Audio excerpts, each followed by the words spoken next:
Hello friends, स्वागत है आपका आपके अपने चैनल HSC स्टडी गाइड में। आज इस वीडियो में हम बात करने वाले हैं ऑल अबाउट फायर सेफ्टी के बारे में। दोस्तों, इसके पहले हमने फायर सेफ्टी के रिगार्डिंग जो है इसका पार्ट 1 देखा है और ये इस वीडियो का पार्ट 2 है। तो चलिए फिर वीडियो को स्टार्ट करते हैं। तो सबसे पहले जानते हैं कि फायर फाइटिंग इक्विपमेंट यानी कि होता क्या है। तो फायर फाइटिंग इक्विपमेंट ऐसे इक्विपमेंट होते हैं कि जिसका इस्तेमाल हम फायर के ऊपर उसको बुझाने के लिए करते हैं, या फिर उसकी हेल्प की मदद से हम आग को जो है बुझाने के लिए वहां पर जा सकते हैं और उसको बुझा भी सकते हैं। जैसा कि आप इमेज में देख पा रहे हो, यहाँ पर फायर हाइड्रेंट है, होज ड्रिल होज है, फायर एक्सटिंग्विशर्स है। तो ये जो सारे एग्जाम्पल्स है ये फायर फाइटिंग इक्विपमेंट के एग्जाम्पल्स है। चलिए अब जानते हैं कि फायर फाइटिंग इक्विपमेंट के टाइप्स क्या है उसके बारे में। तो फायर फाइटिंग इक्विपमेंट की मेन 3 कैटेगरीज आती है।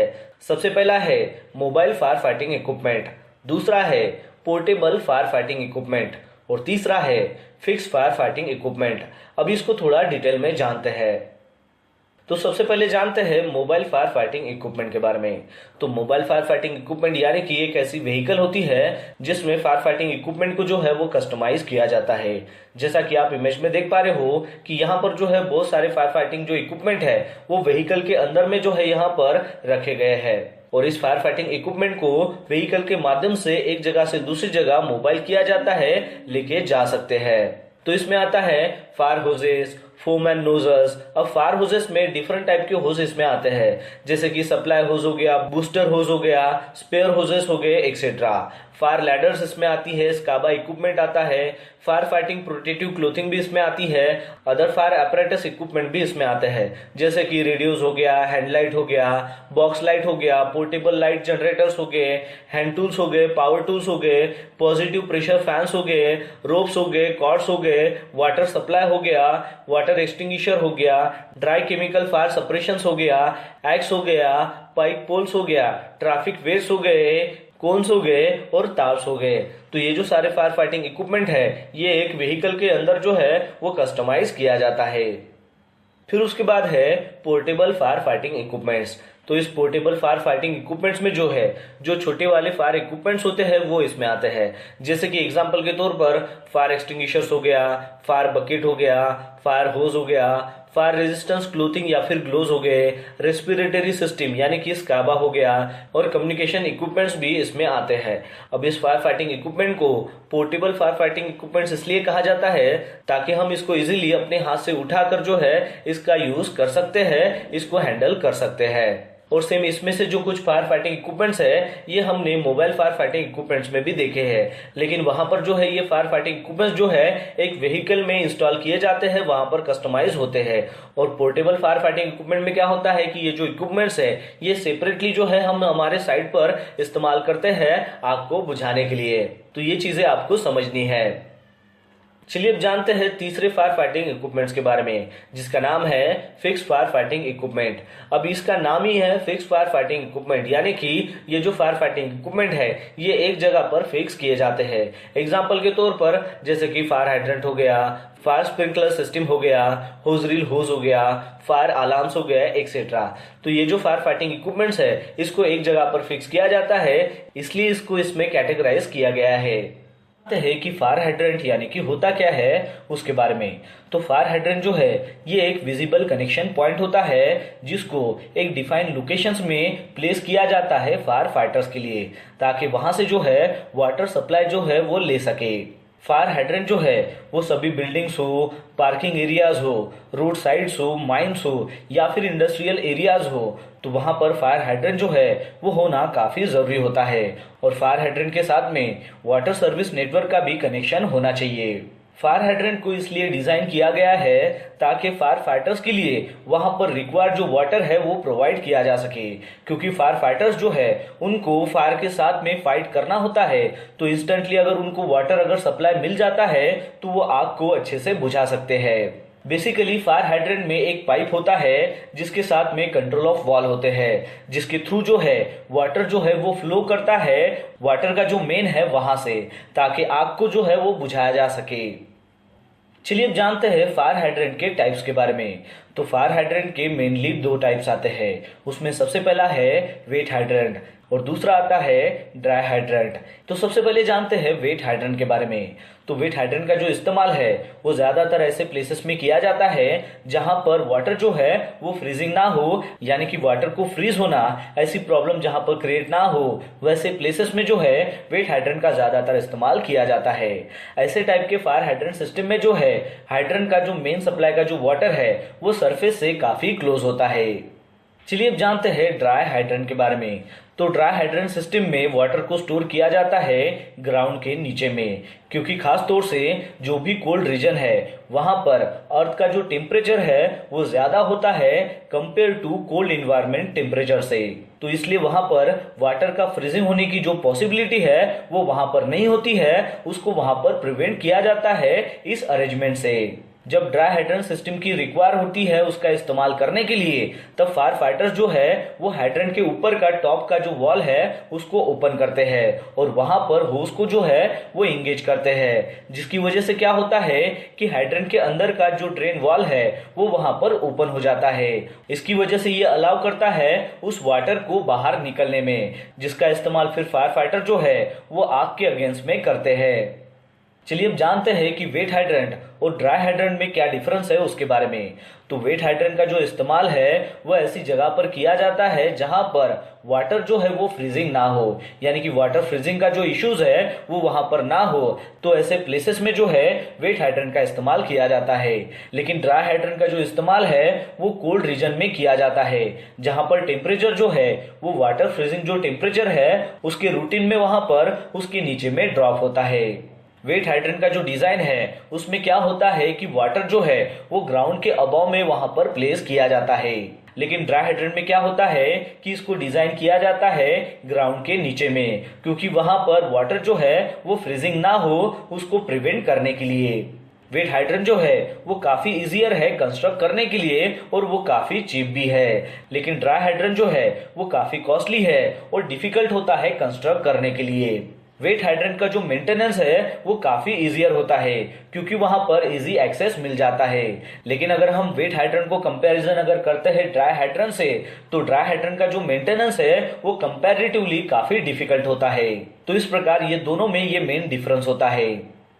चलिए अब जानते हैं फायर हाइड्रेंट सिस्टम के कंपोनेंट्स के बारे में। तो इसके कंपोनेंट्स में आते हैं fire pumps, accessories, piping, panels, landing valves, hoses, couplings, hose reel, branch pipes and nozzles, fire brigade connections, wiring and instrumentations और मेंटेनेंस वॉल्स एक्सेट्रा। तो ये जो सारे हैं ये फायर हाइड्रेंट सिस्टम के कंपोनेंट्स है। चलिए अब जानते हैं फायर हाइड्रेंट्स की कलर कोडिंग के बारे में। तो अगर आप NAPS स्टैंडर्ड को अगर फॉलो करते हैं तो उसके मुताबिक सारे जो फायर हाइड्रेंट्स है वो कलर कोडेड है, और ये जो कलर से ये इंडिकेट करता है कि फायर हाइड्रेंट के ऑपरेशंस के वक्त जो है वाटर का जो फ्लो है वो कितना एक्सपेक्टेड होना चाहिए। खास तौर से फायर हाइड्रेंट के टॉप के ऊपर कैप्स होती है जिसको पेंटेड किया जाता है। चलिए अब हम एक टेबल देखते हैं जिसके जरिए आपको अच्छे से समझ में आएगा फायर हाइड्रेंट कलर कोडिंग के बारे में। तो इसमें हम कलर कोडिंग जानेंगे, उसका कितना फ्लो होना चाहिए उसके अकॉर्डिंग वो जानेंगे, और उस फ्लो का क्या मीनिंग होता है वो भी जानेंगे। तो कलर कोडिंग में सबसे पहला आता है लाइट ब्लू या फिर ब्लू। अगर इस कलर को फायर हाइड्रेंट के जो टॉप की जो कैप है उसके ऊपर अगर पेंटेड किया गया है, इसका मतलब ये है ग्रेटर देन 1500 GPM, मतलब 1500 जो गैलन्स पर मिनट है उतना वहां पर वाटर का फ्लो जो है हम एक्सपेक्ट कर सकते हैं। तो इसका मीनिंग ये है कि इसका जो फ्लो है वो काफी अच्छा है। फिर उसके बाद का कलर कोडिंग है ग्रीन। तो इसका मतलब ये है कि 1000 से 1500 GPM। इसका मतलब ये है कि ये रेसिडेंशियल पर्पसेस के लिए अच्छा है। फिर उसके बाद है ऑरेंज कलर। इसका मतलब ये है कि वाटर का जो एक्सपेक्टेड फ्लो है वो 500 से 999 GPM है, मतलब ये मार्जिनली एडिक्वेट है, यानी कि एक एवरेज है। फिर उसके बाद है रेड कलर। इसका मतलब ये है कि वाटर का जो फ्लो एक्सपेक्टेड है वो लेस देन 500 GPM है, मतलब इसका जो फ्लो है वो काफी लो है और वो इनएडिक्वेट है। तो इस प्रकार आपको अकॉर्डिंग टू NAPS स्टैंडर्ड के अनुसार फायर हाइड्रेंट के कलर कोडिंग के बारे में पता चल गया होगा। जानते हैं कि ये मैनुअल कॉल पॉइंट यानी कि MCP यानी कि होता क्या है उसके बारे में। तो खास तौर से मैनुअल कॉल पॉइंट को हम शॉर्ट में MCP कहते हैं। और इस एमसीपी को हम बिल्डिंग्स में हो, ऑफिसेस में हो, मॉल्स में हो, इंडस्ट्री में हो, मैन्युफैक्चरिंग कंपनीज में हो, यहाँ पर हम लगाते हैं। ये एक मैन्युअली ऑपरेटेड एक स्विच होती है जिसके तहत हम फायर अलार्म को एक्टिवेट करते हैं, लेकिन इसके लिए यहाँ पर आदमी का इंटरवेंशन होना बहुत ही जरूरी है। यानी कि आदमी जब तक उसको मैन्युअली ऑपरेट नहीं करेगा तब तक वो स्विच काम नहीं करेगी। जैसा कि हम सभी को पता है कि ऑटोमेटिक जो फायर अलार्म सिस्टम है, जिसमें जैसे कि हीट डिटेक्टर्स हो या फिर स्मोक डिटेक्टर्स हो, ये ट्रिगर होने के बाद ही वहां पर अलार्म जो है वो रेज होता है, तो वो ऑटोमेटिक फायर अलार्म सिस्टम होगी। और हम जो यहाँ पर देख रहे हैं ये है manually operated fire alarm system. यानी कि यहाँ पर जब तक आदमी का इंटरवेंशन वहां पर नहीं होगा, जब तक वो जो आदमी है उसको मैन्युअली ऑपरेट नहीं करेगा, तब तक ये जो फायर अलार्म सिस्टम है ये एक्टिवेट नहीं होगी। मैनुअल कॉल पॉइंट का जो यूज है वो अलार्म सिग्नल को इनिशिएट करने के लिए किया जाता है, और इसको ऑपरेट करने का एक सिंपल तरीका होता है, वो है कि आपको खाली बटन को प्रेस करना होता है, या फिर अगर वहां पर ग्लास है तो उसको तोड़ना होता है ताकि वो जो बटन है वो वहां पर रिवील हो जाए और अलार्म सिग्नल जो है वो वहां पर इनिशिएट हो जाए। अब मेन बात आती है कि ये फायर अलार्म जो कॉल पॉइंट है इसको हम कहां पर इंस्टॉल करें, क्योंकि ये जो क्वेश्चंस है ये ज्यादातर आपको इंटरव्यू में पूछा जाता है। तो आप बता सकते हो कि फ्लोर लेवल के अबाव में आपको 1.4 मीटर के हाइट पर जो है इसको इंस्टॉल करना है, ताकि वो सभी के लिए इजीली एक्सेसिबल हो और वो जो पोजीशंस है वो भी अच्छी होनी चाहिए। अब इसको लगाने की जो पोजीशंस है उसमें आते हैं जैसे कि एग्जिट रूट हो, वहां पर आप इसको लगा सकते हो, या फिर फ्लोर की जहां पर एंट्री होती है, जहां पर लैंडिंग होती है स्टेयरकेस की, वहां पर आप लगा सकते हो, या फिर वो सभी एग्जिट जो ओपन एयर की तरफ होती है तो वहां पर भी आप इसको लगा सकते हो। अब ये जो फायर अलार्म कॉल पॉइंट है ये कितनी दूरी पर हमें इंस्टॉल करना है ये भी आपको पता होना चाहिए, ताकि जो भी पर्सन्स है उसको मैक्सिमम कितना डिस्टेंस जो है वो तय करना होगा इस फायर अलार्म कॉल पॉइंट को रेज करने के लिए। तो उसका आंसर ये है कि मैक्सिमम 30 मीटर जो है वो एक दूसरे से ये अपार्ट होना चाहिए। यानी कि एक जो मैनुअल कॉल पॉइंट है वो दूसरे मैनुअल कॉल पॉइंट से मैक्सिमम 30 मीटर की दूरी पर होना चाहिए। तो ये जो बातें हैं ये आपको ध्यान में रखना बहुत ही जरूरी है। चलिए अब जानते हैं मैनुअल कॉल पॉइंट के टाइप्स के बारे में। अब ये जो मैनुअल कॉल पॉइंट होता है इसका डिजाइन किस तरीके से किया गया है इसके ऊपर इसके टाइप्स है। तो सबसे पहला टाइप है वो है ब्रेक ग्लास यूनिट टाइप, जिसे शॉर्ट में BGU टाइप कहते हैं। तो इसका मीनिंग ही यहाँ पर है कि ब्रेक ग्लास यूनिट, यानी कि यहाँ पर ग्लास को ब्रेक करना है तभी वो फायर अलार्म जो है वो एक्टिवेट होगा। तो जैसा कि आप इमेज में यहाँ पर देख सकते हो कि यहाँ पर लिखा है ब्रेक ग्लास प्रेस हियर। तो इस टाइप का जो मैनुअल कॉल पॉइंट है इसे ब्रेक ग्लास यूनिट टाइप जो है MCP कहते हैं। फिर उसके बाद का सेकंड टाइप है वो है पुल टाइप। तो सिंपली आपको यहाँ पर नाम से ही पता चल गया होगा कि यहाँ पर आपको पुल करना है। जैसा कि आप इमेज में देख सकते हो कि यहाँ पर अगर आप पुल डाउन करते हो तो ये जो अलार्म है ये रेस हो जाएगा। और तीसरा है वो है पुश टाइप। तो आपको यहाँ पर नाम से ही समझ में आ गया होगा कि यहाँ पर आपको सिंपली पुश करना है तो ये अलार्म जो है वो रेस हो जाएगा। जैसा कि आप इमेज में देख सकते हो कि यहाँ पर दो बटन दी गई है। इसमें रेड कलर की जो बटन है इसमें दिया गया है प्रेस हियर, यानी कि जब अगर कोई इमरजेंसी अगर आ जाती है तो आप यहाँ पर सिंपली पुश करके ये जो मैनुअल कॉल पॉइंट है इसको रेस कर सकते हो। और दूसरा जो ग्रीन बटन है वो है रीसेट का, यानी कि जब ये इमरजेंसी खत्म हो जाती है तो आप सिंपली इसको रीसेट कर सकते हो।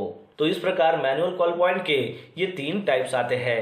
पहले जानते हैं कि फायर ब्लैंकेट क्या होता है उसके बारे में। तो फायर ब्लैंकेट जो है ये एक फायर फाइटिंग इक्विपमेंट का एक पीस है जिसका इस्तेमाल जो है जो आग की शुरुआत होती है या फिर आग की इनिशियल जो स्टेज होती है उसको बुझाने के लिए, उसको एक्सटिंग्विश करने के लिए इसका इस्तेमाल किया जाता है। फायर ब्लैंकेट की मदद से जो है हम जो छोटी फायर है जो उसके कन्वीनियंट में है उसको बुझाने के लिए ये मदद करती है। फायर ब्लैंकेट को इसलिए डिजाइन किया गया है ताकि फायर में से जो ऑक्सीजन सप्लाई है उसको रिमूव किया जा सके, और फायर को सब्सिक्वेंटली स्मूथरिंग किया जाता है, यानी कि उस फायर को जो है फायर ब्लैंकेट से पूरी तरह से कवर किया जाता है ताकि वो जो फायर है वो ज्यादा स्प्रेड ना हो और उस आग का जो है बड़े डिजास्टर में उसका रूपांतर ना हो। इस फायर ब्लैंकेट का जो इस्तेमाल है अगर कंबस्टेबल मटेरियल को आग लगी है वहां पर भी किया जा सकता है। इलेक्ट्रिकल इक्विपमेंट को अगर आग लगी है वहां पर भी इसका इस्तेमाल किया जा सकता है। किचन फायर्स हो, कुकिंग ऑयल्स हो या फिर अदर कोई भी अगर छोटी फायर्स हो तो उसके ऊपर फायर ब्लैंकेट का आग बुझाने के लिए इस्तेमाल किया जा सकता है। तो इनकेस अगर फायर हो जाती है तो हमें याद आना चाहिए रेस प्रोसीजर, जो फायर रिस्पांस प्रोसीजर है। तो इस रेस में आर स्टैंड फॉर होता है रेस्क्यू या फिर रिमूव। मतलब अगर किसी आग में कोई भी अगर पर्सन वहां पर फंसा हुआ है तो उस सिनारियो से, उस सीन से उसको इमीडिएटली हमें वहां से रेस्क्यू करना है या फिर रिमूव करना है। और उस पर्सन को वहां से रेस्क्यू हमें तभी करना है जब पॉसिबल हो तभी करना है। यानी कि अगर आप उस पर्सन को वहां से रिमूव करने में या फिर रेस्क्यू करने के लिए सक्षम हो तभी आपको उसको रेस्क्यू करना है। फिर उसके बाद आता है ए स्टैंड फॉर होता है अलर्ट या फिर एक्टिवेट। यानी कि आपके नियरेस्ट में जो भी अलार्म है उसको आपको पुल करना है और अलार्म को रेस करना है ताकि आप जो है सभी लोगों को उस आग के बारे में अलर्ट कर सको, एक्टिवेट कर सको। फिर उसके बाद है सी स्टैंड फॉर होता है कन्फाइन या फिर कंटेन। तो इसमें हमें क्या करना है कि जहां पर भी आग लगी है, जो आग वाला एरिया है, उसके डोर को हमें क्लोज करना है। यानी कि उस आग को हमें वहीं पर ही कंटेन करना है, कन्फाइन करना है। और वो भी हमें तभी करना है जब वो पॉसिबल हो तभी करना है। और फिर उसके बाद आता है ई स्टैंड फॉर होता है एक्सटिंग्विश या फिर इवैक्यूएट। यानी कि जो भी आग लगी है उसको हमें हमारे नियरेस्ट में जो भी फायर एक्सटिंग्विशर अवेलेबल है उसका सहारा लेके उस आग को बुझाना है। और वो भी हमें तभी करना है जब वो पॉसिबल हो सके। यानी कि छोटी अगर आग है और वो आग बुझाने के लिए अगर आप सक्षम हो, आप वेल ट्रेन हो, तभी आपको उस आग को बुझाना है। और अगर आपने ट्राई कर लिया उस आग को बुझाने के लिए और फिर भी वो आग अगर नहीं बुझती है तो आपने खुद को जो है वहां से इवैक्यूएट करना है। वो भी जो भी डेसिग्नेटेड मीटिंग लोकेशन रहेगा या फिर असेंबली पॉइंट रहेगा वहां पर। तो इस प्रकार इनकेस अगर कहीं पर अगर फायर होती है तो आपको याद आना चाहिए रेस मेथड।